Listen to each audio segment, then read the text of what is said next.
Hello students, this is Ajitpal Singh from Apollo academy Sangrur. हाँ जी बेटा, हुण तक आपां जिहड़ा सैल चैप्टर सी fundamental unit of life biology का ਉਹਦਾ ਆਪਾਂ ਨਿਊਕਲੀਅਸ ਦੇ ਫੰਕਸ਼ਨ ਆਪਾਂ ਪੂਰੇ ਕਰ ਚੁੱਕੇ ਹਾਂ। ਤੇ ਨਿਊਕਲੀਅਸ ਦੇ ਵਿੱਚ ਆਪਾਂ ਇੱਕ ਚੀਜ਼ ਦੇਖੀ ਸੀ, ਕ੍ਰੋਮੈਟਿਨ ਥ੍ਰੈਡ। ਜਿਹੜਾ ਮੈਂ ਤੁਹਾਨੂੰ ਕਿਹਾ ਸੀ ਵੀ ਕ੍ਰੋਮੈਟਿਨ ਥ੍ਰੈਡ ਕੀ ਹੋਊਗਾ, ਬਾਅਦ ਚੋਂ ਥ੍ਰੈਡ ਇੱਕ ਪ੍ਰੋਟੀਨ ਦੇ ਆਲੇ ਦੁਆਲੇ ਲਿਪਟ ਕੇ ਆਪਣੇ ਕੋਲ ਇੱਕ ਸਟਰਕਚਰ ਬਣਾਊ ਜਿਹਨੂੰ ਆਪਾਂ ਕ੍ਰੋਮੋਸੋਮ ਕਹਿੰਦੇ ਹਾਂ। ਠੀਕ ਹੈ ਬੇਟਾ, ਤਾਂ ਅੱਜ ਆਪਾਂ ਕ੍ਰੋਮੋਸੋਮ ਦੀ ਗੱਲ ਕਰਦੇ ਹਾਂ। ਅਸਲ ਦੇ ਵਿੱਚ ਜਿਹੜਾ ਹੈਰੀਡੀਟਰੀ ਜਿਹੜੇ ਆਪਣੇ ਕਰੈਕਟਰ ਨੇ ਉਹ ਪੇਰੈਂਟਸ ਤੋਂ ਆਫਸਪ੍ਰਿੰਗ ਤੱਕ ਕੌਣ ਲੈ ਕੇ ਜਾਂਦਾ ਬੇਟਾ, ਉਹ ਕ੍ਰੋਮੋਸੋਮ ਦੀ ਫਾਰਮ 'ਚ ਜਾਂਦੇ ਨੇਗੇ।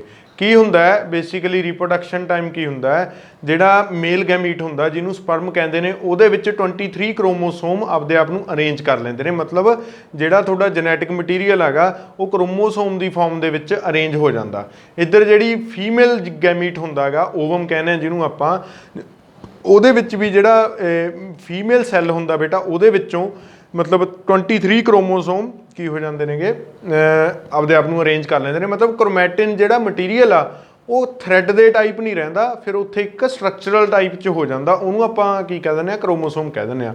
ਫਿਰ ਜਦੋਂ ਇਹ ਦੋਨੀ ਫਿਊਜ਼ ਕਰਦੇ ਨੇ, ਮਤਲਬ ਜਦੋਂ ਬੇਬੀ ਜ਼ਾਇਗੋਟ ਬਣਦਾ ਤਾਂ ਇਹ ਦੋਨੀ ਫਿਊਜ਼ ਕਰਦੇ ਨੇ। ਫਿਊਜ਼ ਕਰਕੇ 23 ਕ੍ਰੋਮੋਸੋਮ ਮੇਲ ਕੰਨੀਓ, 23 ਕ੍ਰੋਮੋਸੋਮ ਫੀਮੇਲ ਕੰਨੀਓ ਮਿਲ ਕੇ 46 ਕ੍ਰੋਮੋਸੋਮ ਨਾਲ ਇੱਕ ਜ਼ਾਇਗੋਟ ਬਣਦਾ। ਤੇ ਜ਼ਾਇਗੋਟ ਕੀ ਹੁੰਦਾ ਗਾ, ਦੋਨਾਂ ਦਾ ਮਤਲਬ 23 ਕ੍ਰੋਮੋਸੋਮ ਤੋਂ 23 ਕ੍ਰੋਮੋਸੋਮ ਦਾ ਇੱਕ 46 ਕ੍ਰੋਮੋਸੋਮ ਦਾ ਇੱਕ ਸੈੱਲ ਹੁੰਦਾ ਗਾ। ਤੇ ਆਪਣੇ ਜਿਹੜਾ ਨਾਰਮਲ ਹਿਊਮਨ ਬੋਡੀ ਆ ਉਹਦੇ ਵਿੱਚ 46 ਕ੍ਰੋਮੋਸੋਮ ਹੁੰਦੇ ਨੇ। ਠੀਕ ਹੈ, ਹਰੇਕ ਸੈੱਲ ਦੇ ਵਿੱਚ। ਬਸ ਸਿਰਫ ਜਿਹੜੇ ਗੈਮੀਟ ਸੈੱਲ ਨੇਗੇ ਉਹਨਾਂ ਵਿੱਚ 23 ਕ੍ਰੋਮੋਸੋਮ ਹੁੰਦੇ ਨੇ। ਠੀਕ ਹੈ ਜੀ, ਇਹ ਚੀਜ਼ ਯਾਦ ਰੱਖਿਓ। ਠੀਕ ਹੈ, ਜਦੋਂ ਪੇਅਰਿੰਗ ਹੋਈ ਹੁੰਦੀ ਆ ਕ੍ਰੋਮੋਸੋਮਸ ਦੀ, ਉਹਨੂੰ ਆਪਾਂ ਕਹਿੰਦੇ ਆ ਡਿਪਲੋਇਡ ਕੰਡੀਸ਼ਨ। ਠੀਕ ਹੈ, ਮਤਲਬ 23 ਕ੍ਰੋਮੋਸੋਮ ਮਦਰ ਦੇ, 23 ਕ੍ਰੋਮੋਸੋਮ ਫਾਦਰ ਦੇ, ਇੱਕ ਇਹੋ ਜਿਹਾ ਸੈੱਲ ਬਣਿਆ ਜਿਹ 'ਚ 46 ਕ੍ਰੋਮੋਸੋਮ ਨੇ, ਮਤਲਬ 23 ਪੇਅਰਸ ਆਫ ਕ੍ਰੋਮੋਸੋਮ ਨੇ, ਉਹਨੂੰ ਆਪਾਂ ਕਹਾਂਗੇ ਡਿਪਲੋਇਡ ਕੰਡੀਸ਼ਨ। ਗੈਮੀਟ ਦੇ ਵਿੱਚ ਕੀ ਹੁੰਦਾ, ਗੈਮੀਟਸ ਦੇ ਵਿੱਚ ਕੀ ਹੁੰਦਾ, ਗੈਮੀਟ ਹੁੰਦਾ ਸਪਰਮ ਤੇ ਓਵਮ ਦੇ ਵਿੱਚ 23 ਕ੍ਰੋਮੋਸੋਮ ਹੀ ਹੁੰਦੇ ਨੇ। 23 ਸਪਰਮ ਦੇ ਵਿੱਚ, 23 ਓਵਮ ਦੇ ਵਿੱਚ। ਇਹਨੂੰ ਆਪਾਂ ਕਹਾਂਗੇ ਹੈਪਲੋਇਡ ਕੰਡੀਸ਼ਨ। ਇਹਨੂੰ ਆਪਾਂ ਕੀ ਕਹਾਂਗੇ ਪੁੱਤ, ਹੈਪਲੋਇਡ ਕੰਡੀਸ਼ਨ ਕਹਾਂਗੇ। ਇਹ ਦੋਨੀ ਮਿਕਸ ਹੋ ਕੇ, ਮਦਰ ਤੇ ਫਾਦਰ ਦਾ ਗੈਮੀਟ ਮਿਕਸ ਹੋ ਕੇ ਇੱਕ ਸੈੱਲ ਬਣਾਉਂਦੇ ਨੇ ਜਿਹਨੂੰ ਆਪਾਂ ਜ਼ਾਇਗੋਟ ਕਹਿੰਦੇ ਆ। ਉਹ ਜ਼ਾਇਗੋਟ ਦੇ ਵਿੱਚ 46 ਕ੍ਰੋਮੋਸੋਮ ਹੁੰਦੇ ਨੇ। ਮਤਲਬ ਗੈਮੀਟ ਨੇ ਜਿਹੜੇ ਉਹ ਹੈਪਲੋਇਡ ਹੁੰਦੇ ਨੇ, ਤੇ ਜਿਹੜਾ ਜ਼ਾਇਗੋਟ ਬਣਦਾ ਉਹ ਕੀ ਹੁੰਦਾ, ਡਿਪਲੋਇਡ ਕ੍ਰੋਮੋਸੋਮ ਹੁੰਦੇ ਨੇ ਉਹਦੇ ਵਿੱਚ। ਠੀਕ ਹੈ, ਡਿਪਲੋਇਡ ਮਤਲਬ 2। ਠੀਕ ਹੈ, 2 ਦਾ ਮਲਟੀਪਲ। ਹੈਪਲੋਇਡ ਮਤਲਬ 1 ਦਾ ਮਲਟੀਪਲ। ਠੀਕ ਹੈ ਜੀ, ਇੱਥੋਂ ਥੋੜੀਆਂ ਇਹ ਚੀਜ਼ ਆ, ਇਹ ਯਾਦ ਰੱਖਿਓ ਕਿਉਂਕਿ ਇਹ 10th 'ਚ ਬਹੁਤ ਜ਼ਰੂਰਤ ਪਊਗੀ ਤੁਹਾਨੂੰ ਜਦੋਂ ਆਪਾਂ ਡਿਪਲੋਇਡ ਤੇ ਹੈਪਲੋਇਡ ਦੀ ਗੱਲ ਕਰਾਂਗੇ, ਰੀਪਰੋਡਕਸ਼ਨ ਚੈਪਟਰ ਪੜਾਂਗੇ। ਤੇ ਉਦੋਂ ਵੀ ਆਪਾਂ ਚਲੋ ਰਿਵਾਈਜ਼ ਕਰਾਂਗੇ, ਪਰ ਜਿਹੜਾ ਹੁਣ ਆਪਾਂ ਕੰਸਨਟਰੇਟ ਕਰਦੇ ਹਾਂ ਆਪਦੇ ਆਪ ਨੂੰ ਕ੍ਰੋਮੋਸੋਮ ਤੇ। ਕ੍ਰੋਮੋਸੋਮ ਮੈਂ ਤੁਹਾਨੂੰ ਦੱਸਤਾ ਕ੍ਰੋਮੈਟਿਨ ਥ੍ਰੈਡਸ ਦਾ ਇੱਕ ਬੰਡਲ ਹੁੰਦਾ ਹੈਗਾ। ਠੀਕ ਹੈ, ਤੇ ਉਹਦੀ ਸ਼ੇਪ ਕਿਸ ਤਰ੍ਹਾਂ ਦੀ ਹੁੰਦੀ ਆ ਪੁੱਤ, ਉਹਦੀ ਸ਼ੇਪ ਇਸ ਤਰ੍ਹਾਂ ਦੀ ਹੁੰਦੀ ਆ।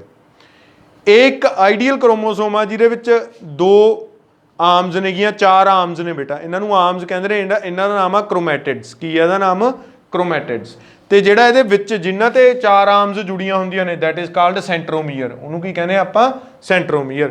ਇਹ according to their structure different type ਦੇ ਹੁੰਦੇ ਨੇ, ਪਰ ਪਹਿਲਾਂ ਆਪਾਂ ਕ੍ਰੋਮੋਸੋਮ ਬਾਰੇ ਰੀਡ ਕਰਦੇ ਹਾਂ। Chromosome these are thread like structure in a cell. ਠੀਕ ਹੈ ਜੀ, ਬੇਸਿਕਲੀ ਨਿਊਕਲੀਅਸ ਦੇ ਵਿੱਚ ਹੁੰਦੇ ਨੇ, ਥ੍ਰੈਡ ਲਾਈਕ ਸਟਰਕਚਰ ਹੁੰਦੇ ਨੇ। ਆਪਣੇ ਕੋਲ appear during cell division. Cell division ਤਾਂ ਚਲੋ ਆਪਣੇ ਸਿਲੇਬਸ 'ਚ ਹੈ ਨਹੀਂ ਗੀ ਇਸ ਵਾਰ, ਪਰ +1 ਦੇ ਵਿੱਚ ਸੈੱਲ ਡਿਵੀਜ਼ਨ ਆਉਂਦੀ ਆ। ਉਹਦੇ ਵਿੱਚ ਇੱਕ ਮੈਟਾਫੇਜ਼ ਹੁੰਦਾ, ਉਹਦੇ ਵਿੱਚ ਦਿਖਦੇ ਨੇ। ਅਦਰਵਾਈਜ਼ ਆਪਾਂ ਨੂੰ ਕ੍ਰੋਮੋਸੋਮ ਦਿਖਦੇ ਨਹੀਂ, ਬਟ ਜਦੋਂ ਸੈੱਲ ਡਿਵਾਈਡ ਹੁੰਦਾ ਗਾ, ਇੱਕ ਸੈੱਲ ਤੋਂ 2 ਸੈੱਲ ਬਣਦੇ ਨੇ, ਉਹਦੇ ਵਿੱਚ ਇੱਕ ਸਟੇਜ ਆਉਂਦੀ ਆ ਮੈਟਾਫੇਜ਼, ਉਹਦੇ ਵਿੱਚ ਹੀ ਦਿਖਾਈ ਦਿੰਦੇ ਨੇ। ਅਦਰਵਾਈਜ਼ ਇਹ ਕਿਹਦੇ ਤੌਰ ਤੇ ਪਏ ਹੁੰਦੇ ਨੇ, ਅਦਰਵਾਈਜ਼ ਇਹ ਕ੍ਰੋਮੈਟਿਨ ਮਟੀਰੀਅਲ ਦੇ ਤੌਰ ਤੇ ਹੀ ਪਏ ਹੁੰਦੇ ਨੇ। ਠੀਕ ਆ, ਉਦੋਂ ਤੱਕ ਇਹ ਆਪਦੇ ਆਪ ਨੂੰ ਸ਼ੋਅ ਨਹੀਂ ਕਰਦੇ ਹੈਗੇ, ਸਿੰਪਲ ਪਏ ਹੁੰਦੇ ਨੇ, ਬਾਉਂਡ ਨਹੀਂ ਹੁੰਦੇ। And contain hereditary information of cell. ਤਾਂ ਇੱਥੇ ਜਿਹੜਾ ਇੰਪੋਰਟੈਂਟ ਚੀਜ਼ ਆ ਜਿਹੜੀ 9th ਕਲਾਸ ਤੱਕ ਦੀ ਮੈਟਰ ਕਰਦੀ ਆ, ਉਹ ਹੈ ਦਿਸ ਥਿੰਗ। ਉਹ ਪੁੱਛਣਗੇ ਵਿਚ contain hereditary information of cell. ਤਾਂ chromosomes contain hereditary information of cell. ਠੀਕ ਹੈ ਜੀ, ਹੈਰੀਡਿਟਰੀ ਕੈਰੀਅਰਸ ਕੀ ਹੁੰਦੇ ਨੇ, ਜੀਨਸ ਹੁੰਦੇ ਨੇ। ਜੀਨਸ ਕ੍ਰੋਮੋਸੋਮ ਦੇ ਉੱਤੇ ਹੀ ਪ੍ਰੈਜ਼ੈਂਟ ਹੁੰਦੇ ਨੇ। ਠੀਕ ਹੈ ਜੀ, ਜੀਨਸ ਸਪੈਸੀਫਿਕ ਹਿੱਸਾ ਹੁੰਦਾ ਕ੍ਰੋਮੋਸੋਮ ਦਾ। ਮਤਲਬ ਜੇ ਆ ਪੂਰਾ ਕ੍ਰੋਮੋਸੋਮ ਆ, ਇਹਦੇ ਉੱਤੇ ਇੱਕ ਇਸ ਤਰ੍ਹਾਂ ਦਾ ਆਹ ਹਿੱਸਾ, ਇਹਨੂੰ ਆਪਾਂ ਇੱਕ ਜੀਨ ਕਹਿ ਦਾਂਗੇ, ਇਹ ਹਿੱਸੇ ਨੂੰ ਸੈਕਿੰਡ ਜੀਨ ਕਹਿ ਦਾਂਗੇ।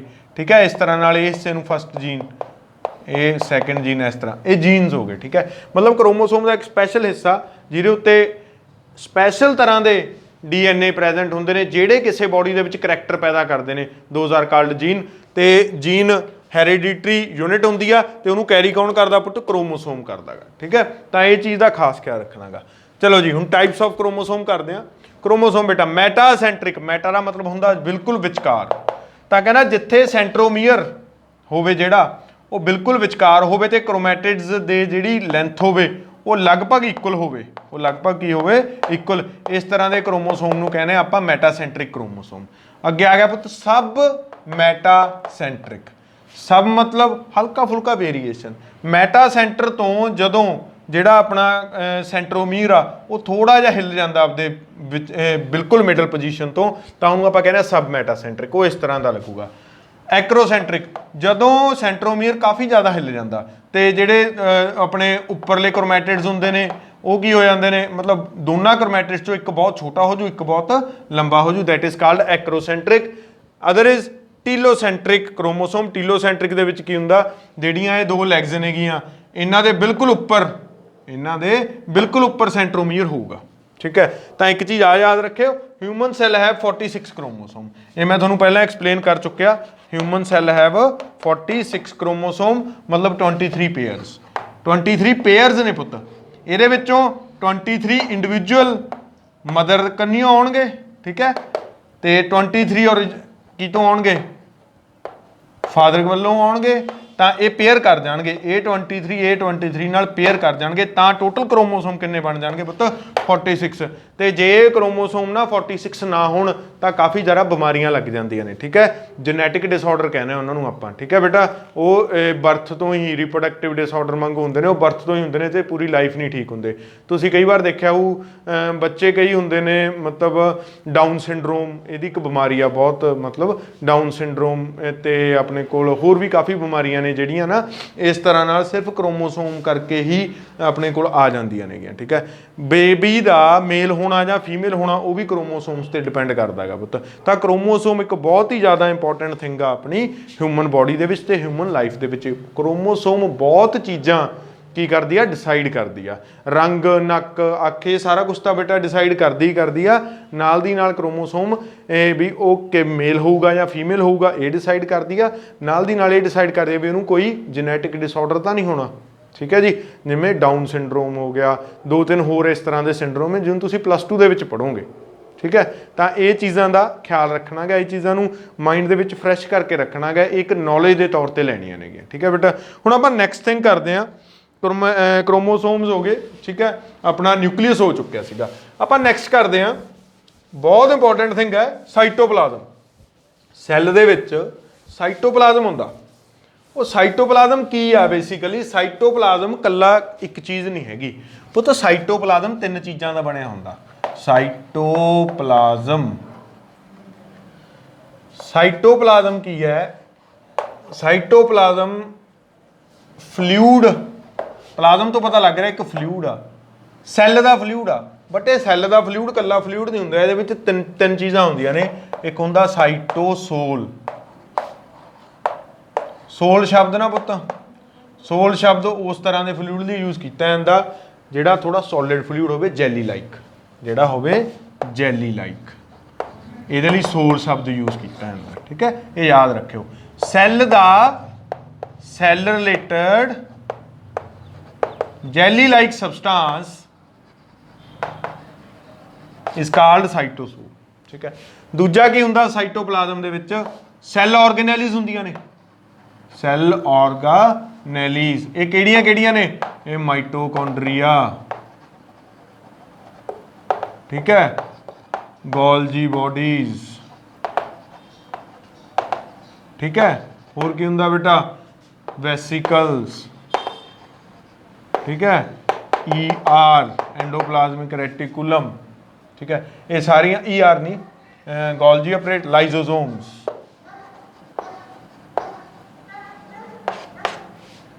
ਠੀਕ ਹੈ, ਇਹ ਸੈੱਲ ਆਰਗੇਨਾਈਜ਼ ਹੋ ਗਈਆਂ, ਇਹ ਲਿਵਿੰਗ ਹੁੰਦੀਆਂ ਨੇ ਸਾਰੀਆਂ। These are all living. ਇਹਨਾਂ ਚੋਂ ਜਿਹੜਾ ਮਾਈਟੋਕੌਂਡਰੀਆ ਇਹ ਤਾਂ ਆਪਦੇ ਆਪ ਨੂੰ ਦੁਬਾਰਾ ਰੀਜਨਰੇਟ ਕਰ ਸਕਦਾ। It can regenerate. ਜੇ ਖਤਮ ਹੋ ਜੇ ਨਾ ਤਾਂ ਇਹ ਆਪਦੇ ਆਪ ਨੂੰ ਸੈੱਲ ਦੇ ਵਿੱਚ ਦੁਬਾਰਾ ਰੀਜਨਰੇਟ ਕਰ ਸਕਦਾ। ਕਿਉਂ ਕਰ ਸਕਦਾ ਇਹ ਆਪਾਂ ਪੜਾਂਗੇ। ਠੀਕ ਹੈ, ਅੱਗੇ ਜਦੋਂ ਆਪਾਂ ਮਾਈਟੋਕੌਂਡਰੀਆ ਰੀਡ ਕਰਾਂਗੇ ਉਦੋਂ ਪੜਾਂਗੇ। ਤੀਜੀ ਚੀਜ਼ ਬੇਟਾ ਇਹ 'ਚ ਹੁੰਦੀ ਆ ਸੈੱਲ ਇਨਕਲੂਜਨਸ। ਕੀ ਹੁੰਦੀਆਂ ਨੇਗੀਆਂ? ਸੈੱਲ ਇਨਕਲੂਜਨਸ। ਇਹ ਸੈੱਲ ਇਨਕਲੂਜਨਸ ਕੀ ਹੁੰਦੇ ਨੇ? ਇਹ ਨॉन ਲਿਵਿੰਗ ਥਿੰਗ ਹੁੰਦੀ ਆ ਪੁੱਤ। ਇਹ ਕੀ ਹੁੰਦੀ ਆ? ਨॉन ਲਿਵਿੰਗ ਥਿੰਗ। ਕੀ ਹੁੰਦੇ ਨੇ? ਇਹ ਹੁੰਦੇ ਨੇ ਆਇਨਸ, ਸਾਲਟ, ਠੀਕ ਹੈ, ਪ੍ਰੋਟੀਨਸ, ਮੋਲੀਕਿਊਲਸ, ਜਿਹੜੇ ਬਾਹਰੋਂ ਆਉਂਦੇ ਨੇ। ਸੈੱਲ ਦੇ ਬਾਹਰੋਂ ਸੈੱਲ ਇਨਕਲੂਜਨਸ ਆਉਂਦੀਆਂ ਨੇਗੀਆਂ, ਜਿਹੜੀਆਂ ਸੈੱਲ ਦੇ ਮੈਟਾਬੋਲਿਕਲ ਐਕਟੀਵਿਟੀਜ਼ ਨੂੰ ਜ਼ਰੂਰੀ ਹੁੰਦੀਆਂ ਨੇ। ਮਤਲਬ ਸੈੱਲ ਦਾ ਰਾ ਮਟੀਰੀਅਲ ਹੁੰਦਾ ਨਾ, ਜਿਹੜਾ ਸੈੱਲ ਦਾ ਰਾ ਮਟੀਰੀਅਲ, ਕਿਉਂਕਿ ਸੈੱਲ ਐਨਰਜੀ ਪੈਦਾ ਕਰਦਾ, ਕਿਵੇਂ ਕਰਦਾ ਉਹ ਵੀ ਆਪਾਂ ਰੀਡ ਕਰਾਂਗੇ। ਤੇ ਸੈੱਲ ਤੱਕ ਉਹ ਪਹੁੰਚਦੀਆਂ ਨੇ, ਸੈੱਲ ਦੇ ਵਿੱਚ ਜਾਂਦੀਆਂ ਨੇ। ਜਿਹੜਾ ਉਹ ਰਾ ਮਟੀਰੀਅਲ ਆ ਉਹਨੂੰ ਆਪਾਂ ਸੈੱਲ ਇਨਕਲੂਜਨਸ ਕਹਿ ਦਿੰਦੇ ਹੈਗੇ, ਠੀਕ ਹੈ। ਤਾਂ ਸਾਈਟੋਪਲਾਜ਼ਮ ਦੇ ਵਿੱਚ ਇਹ ਸਾਰਾ ਕੁਝ ਹੁੰਦਾ ਗਾ। ਸਾਈਟੋਪਲਾਜ਼ਮ ਇੱਕ ਵੱਡਾ ਸ਼ਬਦ ਆ ਜਿਹਦੇ ਵਿੱਚ ਸਾਈਟੋਸੋਲ, ਸੈੱਲ ਆਰਗੇਨੈਲਿਸ ਤੇ ਸੈੱਲ ਇਨਕਲੂਜਨਸ ਇਨਕਲੂਡ ਕੀਤੀਆਂ ਜਾਂਦੀਆਂ ਨੇ। ਹੁਣ ਪਤਾ ਸਾਈਟੋਸੋਲ ਦੀ ਗੱਲ ਕਰਦੇ ਹਾਂ ਪਹਿਲਾਂ ਤਾਂ ਆਪਾਂ। ਸਾਈਟੋਸੋਲ ਇੱਕ ਫਲੂਇਡ ਲਾਈਕ ਤੇ ਜੈਲੀ ਲਾਈਕ ਸਟਰਕਚਰ ਹੈਗਾ, ਠੀਕ ਹੈ। ਜੇ ਫਲੂਇਡ ਤੇ ਜੈਲੀ ਲਾਈਕ ਸਟਰਕਚਰ ਆ ਤੇ ਪੂਰੇ ਸੈੱਲ ਦੇ ਵਿੱਚ ਫੈਲਿਆ ਹੁੰਦਾ ਗਾ, ਠੀਕ ਹੈ। ਸੈੱਲ ਦੀ ਜਿਹੜੀ ਸ਼ੇਪ ਆ ਉਹ ਇਹਦੇ ਕਰਕੇ ਹੀ ਹੁੰਦੀ ਆ, ਠੀਕ ਹੈ। ਜੇ ਨਿਕਲ ਜੂਗਾ ਸੈੱਲ ਆਪਦੀ ਸ਼ੇਪ ਚੇਂਜ ਕਰ ਜੂਗਾ। ਉਹ ਨਿਕਲੂਗਾ ਕਿਉਂ, ਇਹ ਵੀ ਆਪਾਂ ਰੀਡ ਕਰਾਂਗੇ ਵੀ ਉਹ ਕਿਉਂ ਨਿਕਲ ਸਕਦਾ, ਕਿਹੜੀ ਚੀਜ਼ ਆ ਜਿਹੜੀ ਉਹਨੂੰ ਨਿਕਲਣ ਲਈ ਮਜਬੂਰ ਕਰ ਦਿੰਦੀ ਆ, ਠੀਕ ਹੈ। ਪਰ ਇਹ ਆਪਾਂ ਅੱਗੇ ਰੀਡ ਕਰਾਂਗੇ, ਠੀਕ ਹੈ। ਕਈ ਵਾਰ ਸੈੱਲ ਸਵੈਲ ਹੋ ਜਾਂਦਾ, ਕਈ ਵਾਰ ਸੈੱਲ ਸ਼ਰਿੰਕ ਹੋ ਜਾਂਦਾ, ਕਿਉਂ ਹੋ ਜਾਂਦਾ, ਕੀ ਚੀਜ਼ਾਂ ਨੇ ਉਹ ਵੀ ਆਪਾਂ ਅੱਗੇ ਰੀਡ ਕਰਨੀਆਂ ਨੇ। ਤਾਂ ਯਾਦ ਰੱਖਿਓ ਵੀ ਸਾਈਟੋਸੋਲ ਕਰਕੇ ਸੈੱਲ ਆਪਦੀ ਸ਼ੇਪ ਮੇਨਟੇਨ ਕਰਦਾ। ਹੋਰ ਇੱਕ ਸਾਈਟੋਸੋਲ ਕਿਵੇਂ ਆ? ਸਾਈਟੋਸੋਲ ਇਜ਼ ਅ ਮੀਡੀਅਮ, ਕਿਉਂਕਿ ਇਹ ਇੱਕ ਫਲੂਇਡ ਆ ਤਾਂ ਕਰਕੇ। ਮੰਨ ਲਓ ਰਾਈਬੋਸੋਮਸ ਆ, ਰਾਈਬੋਸੋਮ ਨੇ ਨਿਊਕਲੀਅਸ ਤੋਂ ਆਰਡਰ ਲਿਆ, ਬਾਹਰ ਆਇਆ, ਠੀਕ ਹੈ, ਪ੍ਰੋਟੀਨ ਬਣਾਉਣੇ ਸ਼ੁਰੂ ਕੀਤੇ। ਹੁਣ ਉਹ ਜਿਹੜੇ ਪ੍ਰੋਟੀਨ ਬਣ ਗਏ ਉਹਨਾਂ ਨੂੰ ਮਾਈਟੋਕੌਂਡਰੀਆ ਤੱਕ ਕੌਣ ਲੈ ਕੇ ਜਾਊਗਾ? ਕਿਹਦੇ ਥਰੂ ਜਾਣਗੇ? ਇੱਕ ਮੀਡੀਅਮ ਥਰੂ ਜਾਣਗੇ। ਉਹ ਮੀਡੀਅਮ ਕੌਣ ਪ੍ਰੋਵਾਈਡ ਕਰੂਗਾ? ਸਾਈਟੋਸੋਲ ਪ੍ਰੋਵਾਈਡ ਕਰੂਗਾ। ਉਹ ਮੀਡੀਅਮ ਕੌਣ ਪ੍ਰੋਵਾਈਡ ਕਰੂਗਾ? ਸਾਈਟੋਸੋਲ ਪ੍ਰੋਵਾਈਡ ਕਰੂਗਾ, ਠੀਕ ਹੈ। ਤਾਂ ਇੱਕ ਤਰ੍ਹਾਂ ਨਾਲ ਸਾਈਟੋਸੋਲ ਇਜ਼ ਅ ਮੀਡੀਅਮ, ਜਿਹੜਾ ਬੇਸਿਕ ਮੀਡੀਅਮ ਹੁੰਦਾ ਉਹ ਸਾਈਟੋਸੋਲ ਹੁੰਦਾ ਗਾ, ਠੀਕ ਹੈ ਜੀ। ਇਹ ਚੀਜ਼ਾਂ ਨੂੰ ਇੱਕ ਜਗ੍ਹਾ ਤੋਂ ਦੂਜੀ ਜਗ੍ਹਾ ਤੇ ਟਰਾਂਸਪੋਰਟ ਕਰਦਾ ਵਿਦ ਇਨ ਦਾ ਸੈੱਲ ਆਰਗੇਨੈਲਿਸ। ਕੀ ਹੋਊਗਾ? ਆਪਣੇ ਕੋਲ ਪ੍ਰੋਟੀਨ ਤੇ ਲਿਪਿਡਸ ਜਾਣਗੇ, ਕਿਹਦੇ ਕੋਲ ਪੁੱਤ? ਗੋਲਜੀ ਆਪਰੇਟਸ ਕੋਲ। ਗੋਲਜੀ ਆਪਰੇਟਸ ਕੀ ਕਰਨਗੇ? ਪ੍ਰੋਟੀਨ ਤੇ ਲਿਪਿਡਸ ਦੇ ਵੈਸੀਕਲਸ ਬਣਾ ਲੈਣਗੇ, ਠੀਕ ਹੈ, ਪੈਪਟੀਡੋ ਗਲਾਈਕਨਸ ਬਣਾ ਦੇਣਗੇ। ਉਹ ਅੱਗੇ ਜਾਣਗੇ ਤੁਹਾਡੇ ਕਿਹਦੇ ਕੋਲ? ਆਪਣਾ ਯੂ ਕੈਨ ਸੇ ਮਾਈਟੋਕੌਂਡਰੀਆ ਕੋਲ, ਤਾਂ ਕਿ ਉੱਥੇ ਕੰਜ਼ਿਊਮ ਹੋ ਜਾਣ, ਕੰਜ਼ਿਊਮ ਹੋ ਕੇ ਉੱਥੇ ਐਨਰਜੀ ਪੈਦਾ ਕਰਨ। ਉਹ ਕੌਣ ਕਰਦਾ ਇਹ ਚੀਜ਼? ਸੈੱਲ ਇਨਕਲੂਜਨਸ ਨੂੰ ਇੱਕ ਆਰਗੇਨੈਲੀ ਤੋਂ ਦੂਜੀ ਆਰਗੇਨੈਲੀ ਤੱਕ ਕੌਣ ਲੈ ਕੇ ਜਾਊਗਾ? ਸਾਈਟੋਸੋਲ ਲੈ ਕੇ ਜਾਊਗਾ। ਉਹ ਫਲੂਇਡ ਲੈ ਕੇ ਜਾਊਗਾ ਜਿਹਦੇ ਵਿੱਚ ਉਹ ਤੈਰਦੇ ਅੱਗੇ ਚਲੇ ਜਾਣਗੇ, ਠੀਕ ਹੈ ਬੇਟਾ। ਤਾਂ ਇਹ ਮੇਨ ਸਾਈਟੋਸੋਲ ਦਾ ਕੰਮ ਆ। ਦੂਜਾ ਇਹ ਸਟਰਕਚਰ ਪ੍ਰੋਵਾਈਡ ਕਰਦਾ ਹੈਗਾ ਸੈੱਲ ਨੂੰ, ਠੀਕ ਹੈ ਜੀ। ਹੋਰ ਇਹ ਕੀ ਕਰੂਗਾ? ਇਸ ਤੋਂ ਬਾਅਦ ਇਹ ਕੀ ਕਰੂ? ਮਟੀਰੀਅਲਸ ਹੋ ਜਾਣਗੇ, ਸਟਰਕਚਰ ਪ੍ਰੋਵਾਈਡ ਕਰੂਗਾ। ਬਾਕੀ ਜਿੰਨੇ ਵੀ ਮੈਟਾਬੋਲਿਕਲ ਪ੍ਰੋਸੈਸਿਸ ਨੇਗੀਆਂ, ਠੀਕ ਹੈ, ਉਹ ਕਿਉਂ ਘਟਦੀਆਂ ਨੇਗੀਆਂ? ਕੋਈ ਵੀ ਮੈਟਾਬੋਲਿਕ ਪ੍ਰੋਸੈਸ ਆ, ਮੈਟਾਬੋਲਿਕ ਪ੍ਰੋਸੈਸ ਦਾ ਮਤਲਬ ਜਿਉਂਦੇ ਰਹਿਣ ਲਈ, ਸੈੱਲ ਦੇ ਜਿਉਂਦੇ ਰਹਿਣ ਲਈ ਕੋਈ ਵੀ ਕੰਮ ਆ ਜਿਹਦੇ ਵਿੱਚ ਰੈਸਪੀਰੇਸ਼ਨ ਆਉਂਦੀ ਆ, ਠੀਕ ਹੈ, ਆਕਸੀਜਨ ਦਾ ਪਹੁੰਚਣਾ ਇੱਥੇ ਤੱਕ, ਫਿਰ ਐਨਰਜੀ ਦਾ ਪੈਦਾ ਹੋਣਾ, ਠੀਕ ਹੈ ਬੇਟਾ। ਹੋਰ ਕੀ ਹੈ? ਵੇਸਟ ਪ੍ਰੋਡਕਟ ਦਾ ਬਾਹਰ ਨਿਕਲਣਾ ਸੈੱਲ ਦੇ ਵਿੱਚੋਂ, ਠੀਕ ਹੈ, ਤੇ ਆਪਣਾ ਮਿਨਰਲਸ ਵਗੈਰਾ ਦਾ ਅੰਦਰ ਆਉਣਾ। ਉਹ ਸਭ ਤੋਂ ਪਹਿਲਾਂ ਕਿਹਦੇ ਵਿੱਚ ਆਉਂਦਾ? ਉਹ ਸਭ ਤੋਂ ਪਹਿਲਾਂ ਸਾਈਟੋਸੋਲ ਦੇ ਵਿੱਚ ਆਉਂਦਾ ਗਾ, ਠੀਕ ਹੈ। ਤਾਂ ਇਹ ਰਿਸੀਵ ਕਰਦਾ ਸਭ ਕੁਝ ਤੇ ਐਕਸਕ੍ਰੀਟ ਵੀ ਕਰਦਾ ਸਭ ਕੁਝ, ਠੀਕ ਹੈ। ਇਹ ਰਿਸੀਵਰ ਵੀ ਆ, ਐਕਸਕ੍ਰੀਟਰ ਵੀ ਆ। ਵੇਸਟ ਨੂੰ ਬਾਹਰ ਕੱਢ ਦਿੰਦਾ, ਜਿਹੜੀ ਚੀਜ਼ ਚਾਹੀਦੀ ਹੁੰਦੀ ਆ ਉਹਨੂੰ ਇਨ ਲੈ ਲੈਂਦਾ ਗਾ। ਤਾਂ ਇਹ ਕੰਮ ਵੀ ਕਰਦਾ। ਤਾਂ ਆਪਾਂ ਸਾਈਟੋਸੋਲ ਦੇ ਫੰਕਸ਼ਨਸ ਦੇਖ ਲੈਂਦੇ ਆ ਪੁੱਤ। ਤਾਂ ਤੁਸੀਂ ਲਿਖਣਾ ਸ਼ੁਰੂ ਕਰੋ, ਠੀਕ ਹੈ, ਸਾਈਟੋਸੋਲ ਦੇ ਫੰਕਸ਼ਨਸ। ਤਾਂ ਸਾਈਟੋਸੋਲ ਦੇ ਫੰਕਸ਼ਨ ਪੁੱਤ ਮੇਨ ਕਿੰਨੇ ਨੇ? 5 ਫੰਕਸ਼ਨ ਨੇ। It is the seat for metabolic process of the cell. Metabolic process ਵਾਸਤੇ ਜਿਹੜਾ ਵੀ ਕੰਮ ਜਿਹੜੀ ਇੱਕ ਤਰ੍ਹਾਂ ਨਾਲ ਇਹ ਇੱਕ ਘਰ ਦਾ ਕੰਮ ਕਰਦਾ ਵੀ ਮੈਟਾਬੋਲਿਕ ਪ੍ਰੋਸੈਸ ਇਹਦੇ ਥਰੂ ਹੀ ਹੋਊਗੀ, ਠੀਕ ਹੈ। It is the seat for metabolic process of cell. It is the storehouse for the raw materials needed for metabolic process, ਹੈ ਨਾ। ਕਹਿੰਦਾ it is the storehouse for raw material. Obviously ਜਿਹੜੀ ਚੀਜ਼ ਆਉਂਦੀ ਆ ਉਹ ਸਿਰਫ ਇਹਦੇ ਵਿੱਚ ਹੀ ਆਉਂਦੀ ਆ। ਨੈਕਸਟ ਆ ਗਿਆ, it distributes the nutrients in the cell, ਠੀਕ ਹੈ। ਇਹ ਜਿਹੜੇ ਵੀ ਨਿਊਟਰੀਐਂਟਸ ਨੇ, ਐਨਜ਼ਾਈਮਸ ਨੇ ਸੈੱਲ ਦੇ ਵਿੱਚ ਕਿੱਥੇ ਚਾਹੀਦੇ ਨੇ, ਕਿਹਨੂੰ ਚਾਹੀਦੇ ਨੇ? ਮਾਈਟੋਕੌਂਡਰੀਆ ਨੂੰ ਚਾਹੀਦਾ, ਗੋਲਜੀ ਬੋਡੀ ਨੂੰ ਚਾਹੀਦਾ, ਕਿਹਨੂੰ ਚਾਹੀਦਾ? ਉਹ ਕੌਣ ਡਿਸਟਰੀਬਿਊਟ ਕਰਦਾ? ਸਾਈਟੋਸੋਲ ਡਿਸਟਰੀਬਿਊਟ ਕਰਦਾ ਬੇਟਾ। It brings about exchange of material between the cell organelles. Cell organelles mitochondria ਤੋਂ ਅੱਗੇ ਕੀ ਜਾ ਰਿਹਾ ਗਾ, ਗੋਲਜੀ ਆਪਰੇਟਸ ਤੋਂ ਅੱਗੇ ਕੀ ਜਾ ਰਿਹਾ, ਕਿੱਧਰ ਨੂੰ ਜਾ ਰਿਹਾ, ਉਹ ਸਾਰਾ ਕੁਝ ਕੌਣ ਡਿਸਟਰੀਬਿਊਟ ਕਰਦਾ? ਇਹ ਡਿਸਟਰੀਬਿਊਟ ਕਰਦਾ। It brings about the exchange of material between cell organelles. It also exchange material with the outer environment of the cell. ਇਹ ਚੀਜ਼ ਨਾਲ ਲਿਖ ਲੈਣੀ ਆ। ਸਾਈਟੋਸੋਲ ਕਰਕੇ ਹੀ ਆਕਸੀਜਨ ਇਨ ਆਉਂਦੀ ਆ, ਕਾਰਬਨ ਡਾਈਆਕਸਾਈਡ ਬਾਹਰ ਜਾਂਦੀ ਆ, ठीक है, रैड ब्लड सैल दे विच। ठीक है, किवें जांदी है इहदे बारे आपां रीड करांगे, पर यह चीज़ याद रखनी आ, जे साइटोसोल ना होवे तां ना तां बाहरों प्रोटीन अंदर आ सके, ना अंदरों वेस्ट प्रोडक्ट बाहर जा सके। ठीक है, तो बाहरले एनवायरनमेंट नाल भी किसी चीज़ का एक्सचेंज करना वो भी थ्रू की होगा, साइटोसोल होगा। ठीक है, साइटोसोल नूं ढकिया किहने हुंदा, प्लाज्मा मैंबरेन ने। किहने ढकिया हुंदा गा, प्लाज्मा मैंबरेन ने। प्लाज्मा मैंबरेन दे विच भरिया हुंदा साइटोसोल। साइटोसोल दे विच हुंदियां ने सैल ऑर्गेनेलिज। सैल ऑर्गेनेलिज किते काम करदियां ने, सैल इनकलूजनस ते काम करदियां नेगियां। तां ये तीन चीज़ां आपां मिक्स आपां इकट्ठियां पढ़नियां सीगियां। ठीक है, तां आपां तीन चीज़ां इकट्ठियां पढ़ सके। ठीक है जी, उस तों बाद की है streaming of cytoplasmic matrix. Stream करना, चलाउणा साइटोप्लाज्मिक जिहड़ा विच उहदे प्रोटीन्स वगैरह ने उन्हां सारिਆਂ ਨੂੰ चलाउणा, वो भी किते डिपेंड करदा गा, साइटोसोल ते डिपेंड करदा। ਇਹਦਾ मतलब ਇਹ लगातार ਚੱਲਣ वाली कोई फ्लूइड है, ये लगातार हिलदा डुलदा रहिंदा है फ्लूइड। ठीक है, ताकि एक मीडियम प्रोवाइड कर सके अपनियां सैल ऑर्गेनेलिज नूं। ठीक है, कि एक मटीरीयल नूं एक जगह तो दूजी जगह तक वो सैल दे विच लैके जा सकण। तां ये सारा सिस्टम आ जिहड़ा वो किहदे हत्थ आउंदा, साइटोसोल दे हत्थ आउंदा बेटा। ये तीन चीज़ां नूं इकट्ठियां नूं आपां की कह दिंदे आ, साइटोप्लाज्म कह दिंदे आ। ठीक है, हुण आपां कल नूं की करना, कल नूं आपां सैल ऑर्गेनेलिज पढ़ांगे।